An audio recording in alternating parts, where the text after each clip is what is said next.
Okay, it's 11:05. So in the interest of making sure that our guests have all the time they need to speak to the topic, I'm going to go ahead and begin our coffee chat for today, 25th of March, 2022. We are glad that you are here, Sandra, very much, and we hope that you'll be able to get all the information that you need. Our guests today are from the Office of Scholarly Communication in the libraries. Is that correct, John? Research Data Management Services. Okay. A different unit, similar work. All right, and our guests are John Watch and Zhihong Shi, who are experts in something that everybody needs to know how to do, but very few actually do. And we are very privileged to have them with us today. So in the interest again of time, I'm going to turn it over to John and let him start his presentation. If you have questions, you can, Sandra, you can drop them in the chat function if you like, or you can wait till the end and ask questions then. But John and Zhihong, thank you very much for being here. Let me turn it over to you. Wonderful, thank you so much, and really excited to be here with you. And I know we're a small group, so please feel free to just unmute if you have questions. You can put questions in the chat. Dr. Shi and I will respond as we can, and we'll be using the chat to drop in a few links that we have. We are two faculty members from the library who are a part of a team of 3. I'll just give myself a little introduction here. We always like to do this in our workshops. My name is John Watts. I'm the Director of Research Data Management Services. We like to give a data confession. One of mine is that I'm a firm believer in the international standard for date, calendar dates, using year first, then month, then day to organize files appropriately. So we'll share this file with you all and after this, so that it can be distributed, our slides, and that will have the date, today's date, in that format on it. So I'll let Dr. Shi introduce herself. Howdy, I am Zhihong Xu, the Data Management Librarian at the University Libraries. I graduated from the College of Education, so I'm really glad to be back and meet the professors and my friends today. And our agenda today is to just sort of take this session to give you a better awareness of the services we provide at the libraries, data management. These are finding data, repository services for your research data, data management plan support.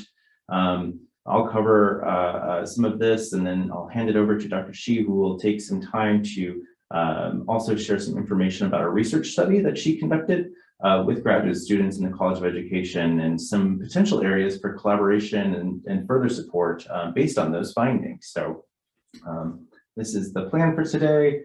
And again, we are a unit in the libraries that really focuses on 3 core services. The link on this slide will take you to our department website, where you find more information. I'll also drop that in the chat in a little bit here too. So our first service that I'll share just briefly about, it's pretty straightforward, but we do provide consulting services for researchers seeking secondary or existing research data on any particular topic. We specialize in open government data. We have a data librarian, government information and data librarian, Laura Sayre, who's an expert at this. But we can also locate secondary data from other open access databases, other researchers working on similar projects, and just anything that can help you to answer your research questions. And then we also consider requests for proprietary data sets that are sold by vendors. So the vendor will have some sort of agreement that we purchase, as a library purchases the data set, that we store it in the library on our servers and provide access to the campus. So we don't provide access to any individuals or specific colleges or groups, but if it is something that we could, that anyone could use in their research or teaching, we would definitely consider that, and that you can speak to us about for any future research plans that you have. And I'm going to just jump over to research publishing, data publishing. So I think finding open data from other researchers is very useful.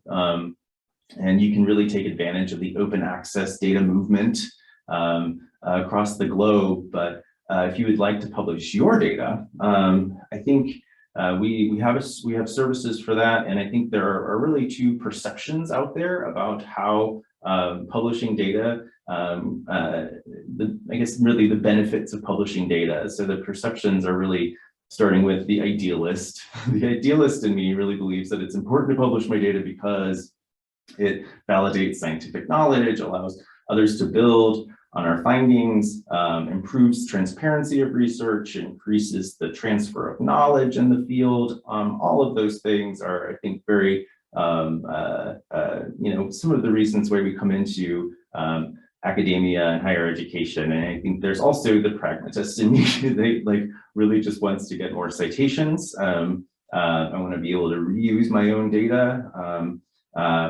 again and again, and build on it. I want to meet grant requirements and now journal requirements for open data, and then just really increase the utility of the data ongoing, plus the methods that I'm using. So I think there are really those two perspectives that you can take on this. And data has become now its own publication in its own right, using data repositories to publish research. So it really can add to your scholarly record as a separate publication. So I think there's just one rule of thumb when we're talking about data publication is that it does take advanced planning. I think we're seeing now more and more, especially with our grant, our funding agencies such as NIH and NSF are really asking for these plans ahead of time. But I think if you're starting a project, it's really helpful to think about the outcome, where you want your data to be published. And doing a lot of that work in the beginning will make your life a whole lot easier at the end of your research life cycle when it's time to publish data.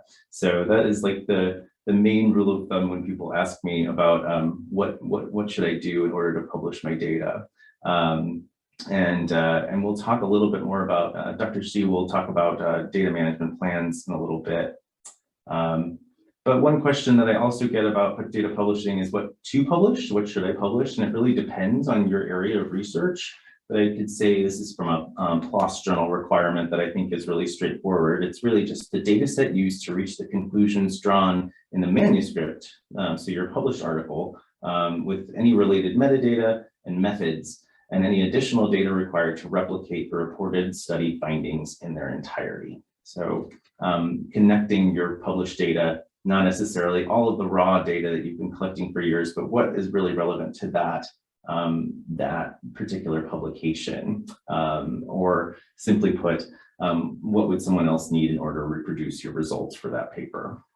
So, and I think where to publish is the other question. So a repository, data repository is a preferred platform for preserving and disseminating research data. The first link that I have here is actually a search engine for different data repositories. So that's right, it's a repository of repositories. So it's super meta. And it can do a search for discipline-specific repositories. So we always say data should be with like data. So you can actually do a keyword search for your specific area of education and see if there are repositories where like research is stored. And if you can't find a disciplinary repository, you can choose to publish in a general repository, such as the Texas Data Repository, which is the one that we manage here. The Harvard Dataverse, which is actually a parent of the Texas Data Repository. It's the same platform, just at a bigger level. And then other sort of general repositories like Figshare that you may have heard of. But just a little bit more about the Texas Data Repository, since we're here and that's what we provide as a service.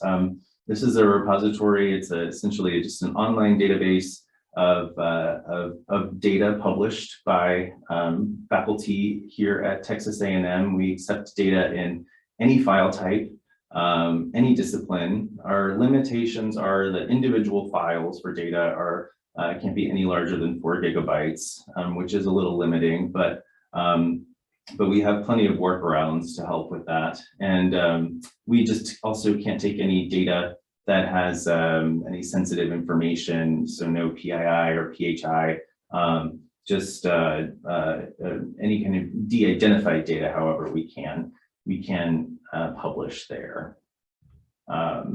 And I think one of the other benefits of this is it meets a lot of the requirements from funding agencies. So having related metadata, data about your data, description, documentation, you can add all of that in the repository. It will mint DOI for your data. So once you publish that data, your DOI is your, your link to that publication. It will preserve the data beyond the life cycle of the project. So we guarantee 10 years in this repository, and it provides a lot of citation information for other people who would like to use your data in order to cite you and improve your impact metrics.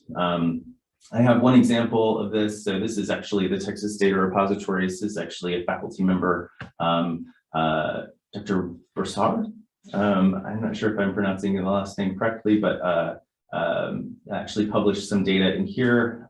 This is his, once you come in, you create an account using your net ID. Anyone can do that right now if you'd like. And you create sort of your own little repository. So this one is specifically for this data for reliable visual analysis for single case data. Within your sort of own repository, you can create multiple data sets. So this is the data set here. I'm just going to click on this next tab. And so this is what the data set looks like. So you have description, sort of an abstract, if you will. It has these metadata, so it's social sciences, keywords, single case, visual analysis. And I think probably what's most helpful here is you have a link to the related publication, and any grant information is included here in this more robust metadata field. And then the actual files are simply just uploaded here, and they can be bulk downloaded, and he has quite a few files, all in beautiful formatting. So he's done a great job here. You'll also see that he has 586 views and 438 downloads of the data. So other people have been downloading the data and reviewing it and potentially using it. I mean, it doesn't have any citations yet, but I think this is really where our funding agencies are asking us to go with these DOIs. So now we have this DOI for the data, which links to the paper that he published. And if I just do a quick keyword search for the repository, he's noted here just right before the data availability statement that in repository name, he's just put it the link here for that. So this is his link to his repository for the data in 2 different places in that paper. So so he's created this ecosystem of product from his research study that I think is really the gold standard now moving forward in research. So that is our publication services. Does anyone have any questions about this?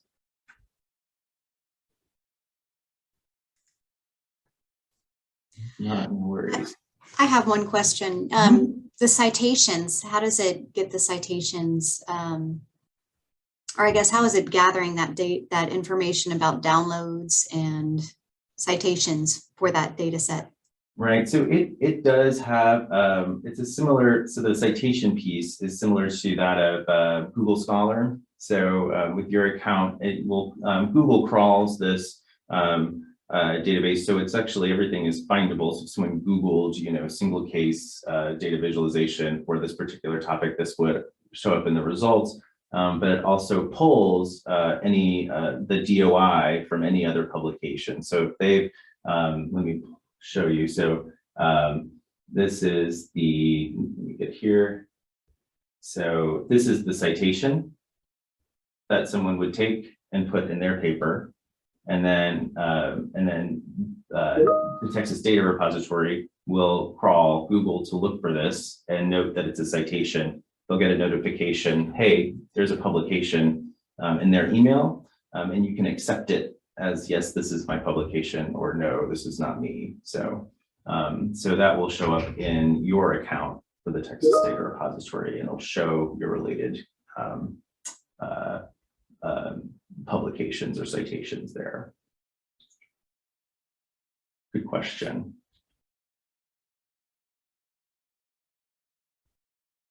All right, doesn't look like there are any other questions, so I'm going to just move forward with one more little point here. And I will say that you can go in, we like to keep a low barrier. You can go in and just create, there are lots of tutorials on our website. There's guidance there, but we also are happy to meet with you to talk about what to do, how to plan, how to get ready for it. We've been walking you through just entering your metadata and making sure that your files are in good order there. So we offer the consultation service alongside this platform.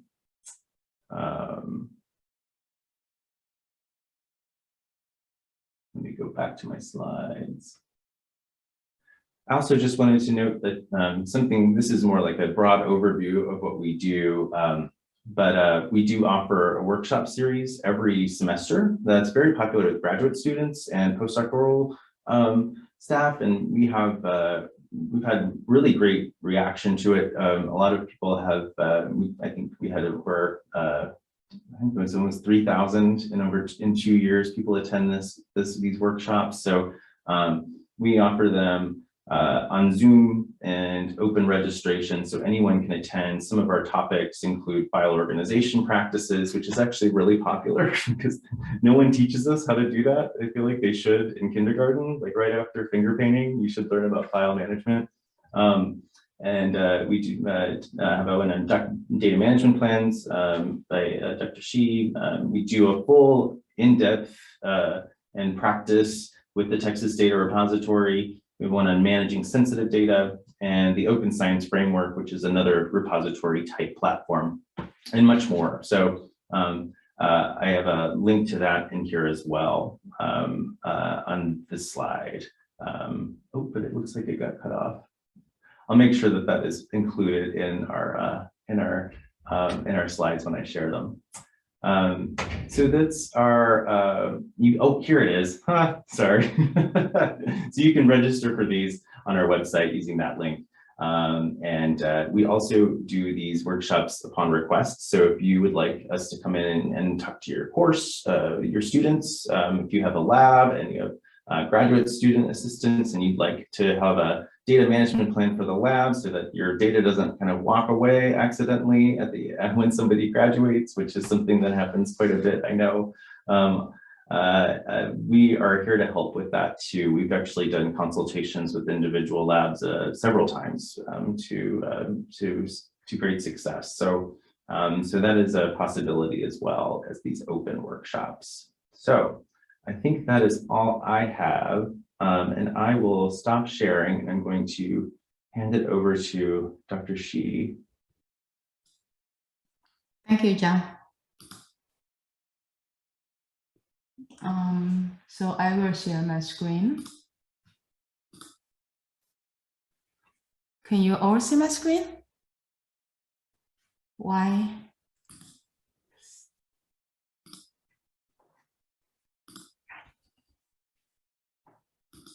No. We saw it for a moment, but it was blank. How about this time? Yes. Yes. Okay, wonderful. So, okay, so we will talk about, let me go to we will talk about data management plans. So I guess all of you have experience with grant proposals, but maybe not everyone of you knows some tools that can help you develop your data management plan. I also know that writing DMP, data management plan, unit is the last step to write a proposal. But I highly recommend not to write your proposals this way. I understand how busy researchers are. You might feel that managing data creates new burden for you, but actually it will save time and resources for you in the long run. So instead of writing your DMP in the last step, thinking about it and writing it from the start of the research project will bring you a lot of benefits. So today I will introduce one tool most often used in the United States to develop data management plan, DMP tool. There are also some other online tools that help you develop DMP, such as DMP Online. I will copy and paste their link in the chat in case you want to have a look. But in the US, we use DMP tool more often.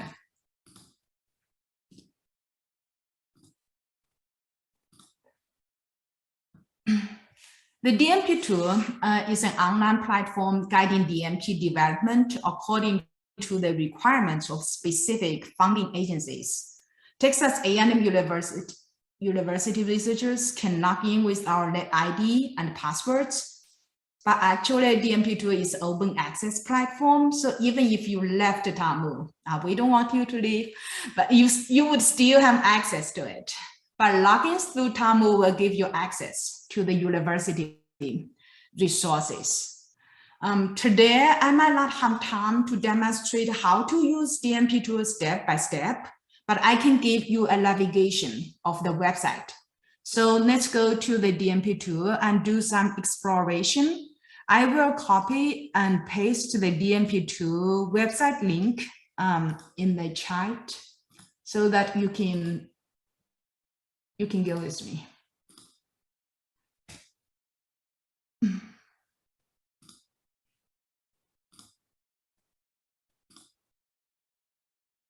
Can you see the DMP2 website? Okay. So first thing, we need to sign in with our net ID and password. So if this is your first time to use DMP2, you might need to sign up first. So when I just, because I already logged in this morning, so it directly leads me to this web page. But when you log into the website, you should be able to see this page and have access to my dashboard. So you will see there is a create plan button, and you click it, it will lead you to your new DMP.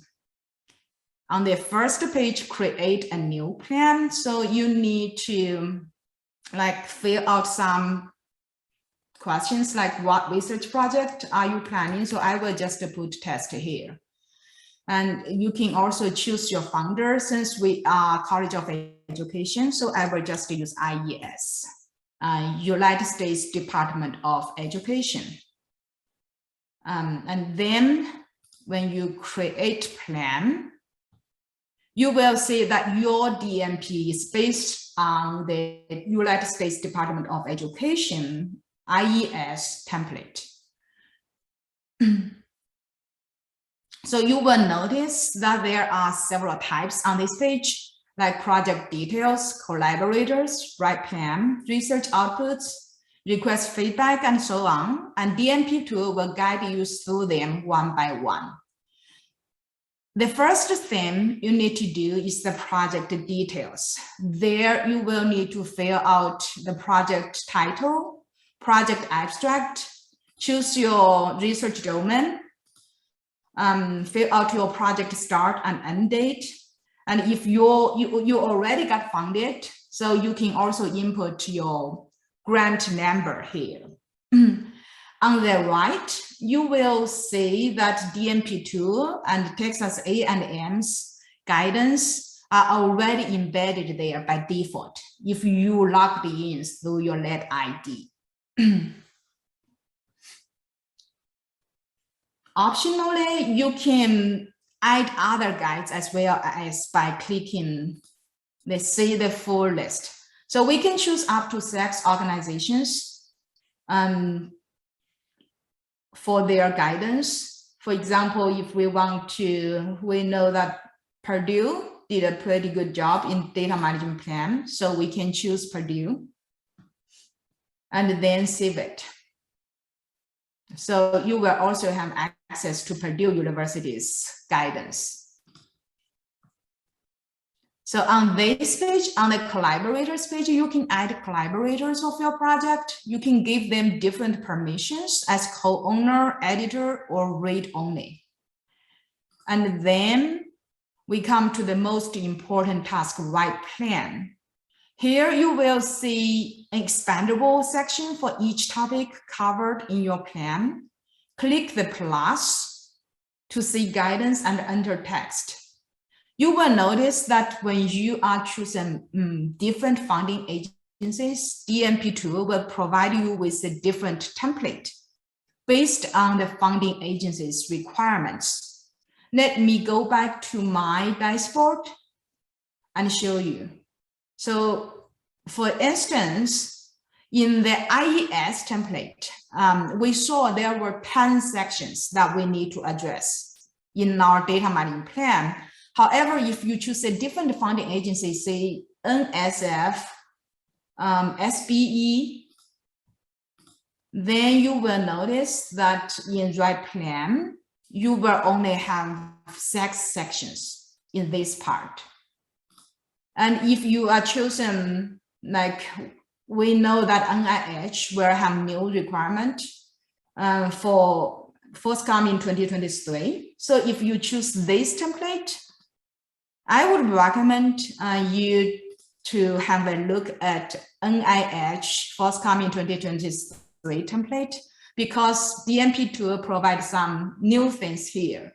So under each section, they provide you example answers. So even if you might from a different discipline or your research topic will be a little bit different, like these answers will give you some hints for your DMP, how to answer these questions. So let's go back to our test DMP. So as you can say, you can always come back to your DMP and edit your DMP. So also at the write plan stage, on the right side of write plan section, you will notice there are 2 types, another 2 types, guidance and comments. So under guidance, you can say that you have the TAMO and DMP tool by default, and the funding agency's template you choose, and also any template you choose at the project details stage. And also at the comments type, your collaborators can provide you comments to your DMP. And then on the research output page, you will be able to list your anticipated research outputs in your DMP. Actually, research outputs type is a new characteristic of DMP tool since spring 2021. It allows researchers to describe specific project outputs in a more granular and controlled manner. Some highlights of this new type include you can flag whether your data contains sensitive data or PII. You can select the research data repository. You can add your metadata standard. You can also define the associated license for specific outputs through license creator. Selector here. And then we can request feedback from DMP tool. So on this page, you can request feedback. The research, our team and at the university libraries will try to get back to you within 2 business days. So sometimes we will receive the request of feedback in a very short time, like just like when the proposal will be due, like in a couple of hours.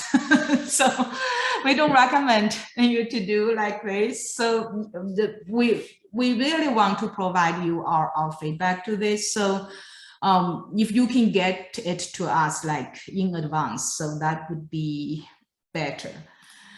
And then when you complete all of the sections of your plan, the DMP tool gives you the option to export your DMP as PDF or text or Word document so that you can edit in your documents. And finally, when you complete all of these sections, you can publish your DMP when you are ready and get a DMP ID for your data management plan. Right now, researchers can obtain their DMP IDs, connect their DMP ID with their founder registry IDs and their archive account. As we say, we can also register research data repositories and license in DMP tool. So this will really create a comprehensive identity for researchers. And once you got your DMP ID, DMP tool will also create a DMP ID landing page for your DMP. So this is an example. This is an example of your DMP ID landing page. So from this page, you will see all of the information you fill out in your DMP on this page. Okay, now I think we will pause for a few seconds to see if we have any questions before we move to the next part. Okay. I have a question. Yes. Have there been a lot of faculty here at A&M who have actually published their DMPs? Yeah, I think last year we have around like 100 DMP published in DMP tool. Wow, okay. I would have thought they would have just used the DMP tool to create the DMP and then submitted it with their proposal, but I'm glad to see they're publishing them. That's next level. That's a great thing. Yeah, I think more and more people are using it. Very good. Okay, thank you. Thank you. Do we have any other questions? I just wanted to scaffold on that a bit and just say that I think the benefit of the publication is just, again, you get that persistent ID to that as a research output. And so again, you're really snowballing your digital footprint for that particular grant and connecting all of the pieces of the puzzle for the grantor. So doing that really benefits you as an awardee to do that for your final grant report, your output. Okay, I have a follow-up question now. So typically the folks in my office, our office, we deal with people before they even submit their proposals, long before they're awarded. So do people publish their DMPs after their grants are awarded or with their initial proposal submission? That's a great question. I would say, and I don't know if Song, if you have any input on that, I would say it varies, but I think that the idea is that once it's finalized, you would want to publish it as like a timestamp. You can, but you have other agencies that are like NIH who are now really interested in this as a living document, but that means that you can still go back and edit in the MP tool with your published version. So it is sort of like giving that I would say is part of the open access pipeline is actually just publishing it when you submit is beneficial to the transparency of the project. But I think for a lot of people they do it post project. And I one more question. If I'm a faculty member and I write my DMP and I publish it, and then I'm going to do another similar study either later in the year or next year or something, can I use my previous DMP as a template and just kind of refine that and retune it for a new DMP and save it for a new study? Absolutely, yeah. Okay. And you can actually save it as a template. Okay. And so you're basically creating just a copy of that and then edit. Okay. So it's a fresh version. So new ID, but same content. Just not starting again from scratch. Okay, thanks. Yeah. Good question. So, okay, seems we are good to move on. So now I will report to you the results of one of our studies about the effect of different approaches of online research data management instruction on graduate students' research data management skills. So this is a part of T3 project in which I collaborated with my coworkers in the library and Dr. Clough from Science Education. So as we all know, the knowledge and skills in research data management are necessary in all academic fields. Prior research has suggested the value and need for graduate students to be provided consistent data management instruction. And we noticed that RDM training is especially lacking among social science. So in the fall 2021, we initiated a project and attempted to examine the effect of online RDM instruction on social graduate students' RDM skills, specifically speaking, the graduate students from College of Education. Another focus of this study is that we try to understand whether there is a significant statistic difference between two experimental groups with two different formats of RDM instruction. The reason why we want to do this is that since fall 2020, all of our RDM instructions turned online, and we found the online fatigue very common. So I bet all of the faculties experience this. So we designed our online instruction as two formats. One is lecture-centered instruction. The other, we added more student-centered approach. For instance, we created a collective note for the participants to take notes during the lecture.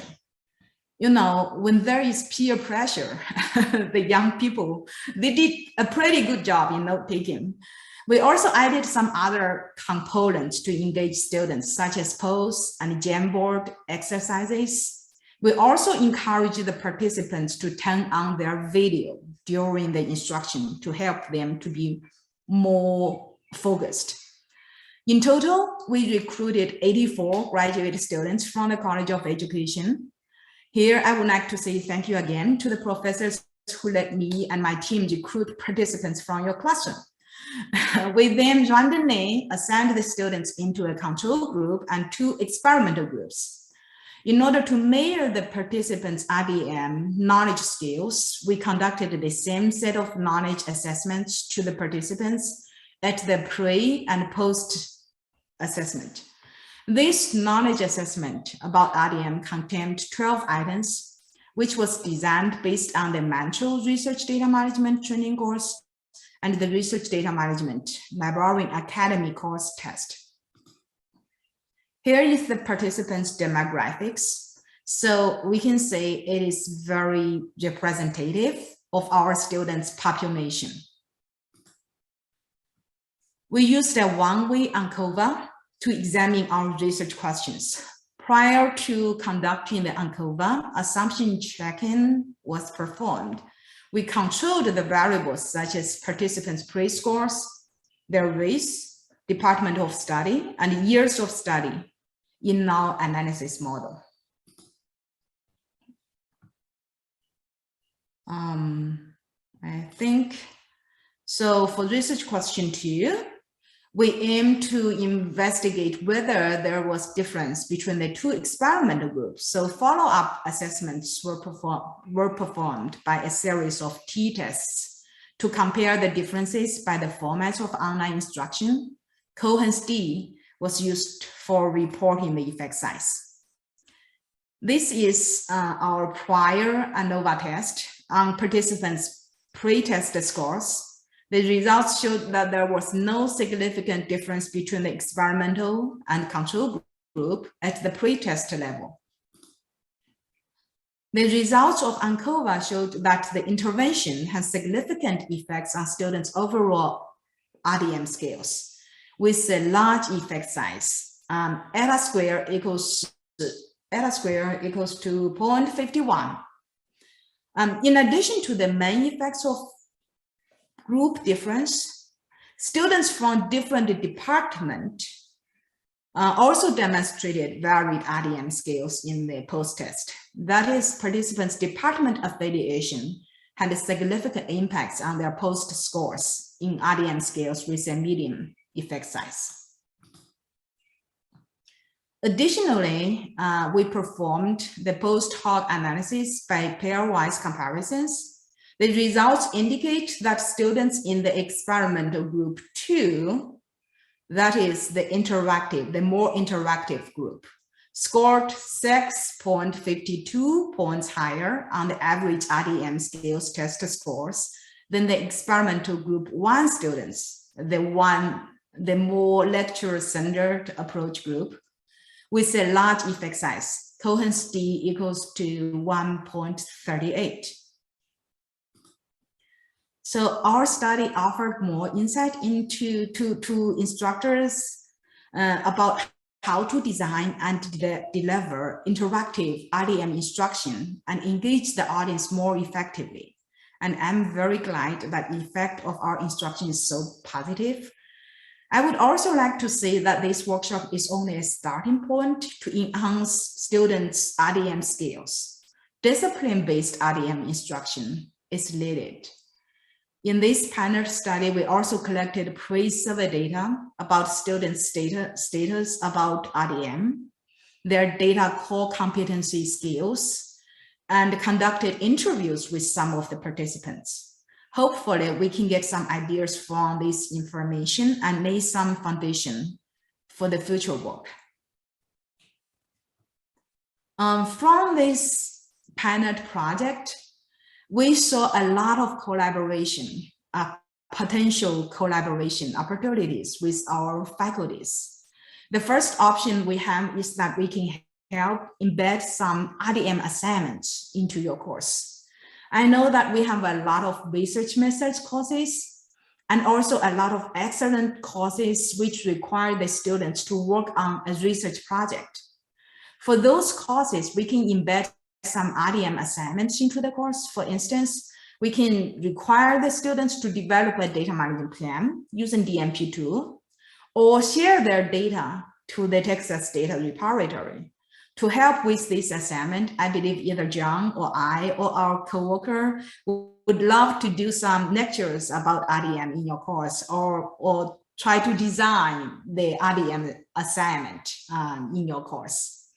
So our ultimate goal is to design some RDM modules, integrate with some research methods course, and develop it into an OER course. We have plans to apply for external grants for this project. And if you are also interested, feel free to contact us. So I think that's all for my part. So I will stop share first and give James.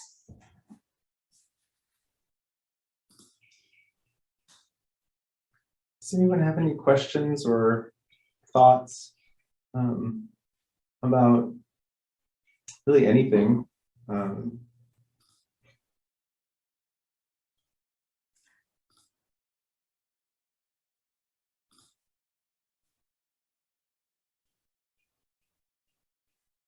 Oh, John, you are still the host, so I think you can give back to James. Oh.